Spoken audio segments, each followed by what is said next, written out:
مساء الخير حسب التوقيت المحلي لمشاهدة الفيديو. دي الحلقة التانية من برنامج إصرار عن مسلسل كتالوج. الحلقة دي عايزين نتكلم أكتر عن شخصية أم هاشم اللي الجمهور اتعلق بيها جدا علشان خاطر عنده افتقاد لحالة وجود الشخص الحكيم في حياته. فيمكن عشان كده معظم الكوميكس وكل البوست اللي احنا شفناها كانت حوالين شخصية أم هاشم ونصايحها وإفهاتها، وطبعا يعني الاداء الرائع للفنانه سماح انور والافيهات اللي هي ضافتها بنفسها. ام هاشم شخصيه من الشخصيات اللي بتعرف جدا تدعم الغير من خبرتها الحياتيه، ودول الشخصيات والناس اللي يمكن احنا طول الوقت بنحاول ندور عليهم، لان هم بيشوفوا دايما الصوره من بره، خاصه لو كانوا اكبر مننا سنا واكبر مننا خبره. الحقيقه ده مش اول دور للفنانه سماح انور مؤخرا يكون دور هايل، لان من كام سنه كان في دور ليها مهم جدا في مسلسل الصندوق اللي ما خدش حقه في موسم رمضان اللي اتعرض فيه.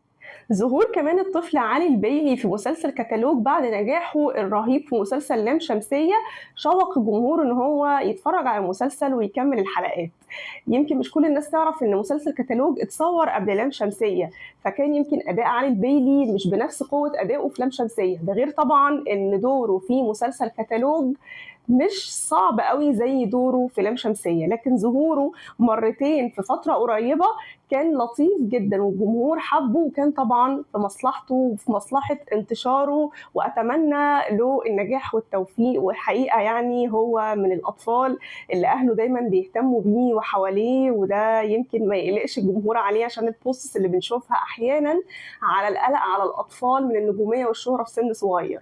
من ناحية تانية ريتالا عبد العزيز اللي هي كانت تعتبر مش طفلة، هي من اليافعين، وكانت بتلعب دور مهم جدا. كان برضو دورها لطيف جدا، وكان أدائها أداء سلس جدا بالنسبة طبعا لصعوبة الدور. يعني الطفلة بتنتقل يعني من مرحلة الطفولة لمرحلة المراهقة في غياب والدتها، فالحقيقة كان تمثيلها وأدائها بالنسبة لسنها أداء جيد جدا. يحسب طبعا المخرج وليد الحلوفاوي فكره توجيه الاطفال، لان كان في اطفال تانيين في المسلسل، بس احنا بنتكلم عن الاطفال او اليافعين اللي كانوا بيلعبوا ادوار رئيسيه في العمل. حقيقه المسلسل طبعا انا ليا عليه بعض الملاحظات، انما انا بحب زي ما دايما بقول في الحلقات ان انا اسيب النقد الفني والتحليل الفني للمقالات. فالمقال موجود هتلاقوه في اول تعليق وفي الديسكريبشن كمان بموقع في الفن اللي بعتز جدا بالكتابه فيه. اشوفكم الحلقه الجايه، واتمنى تسيبوا تعليقاتكم على الحلقه وعلى تعليقاتكم نفسها عن المسلسل اجمالا. فرصة سعيدة واشوفكم الحلقة الجاية.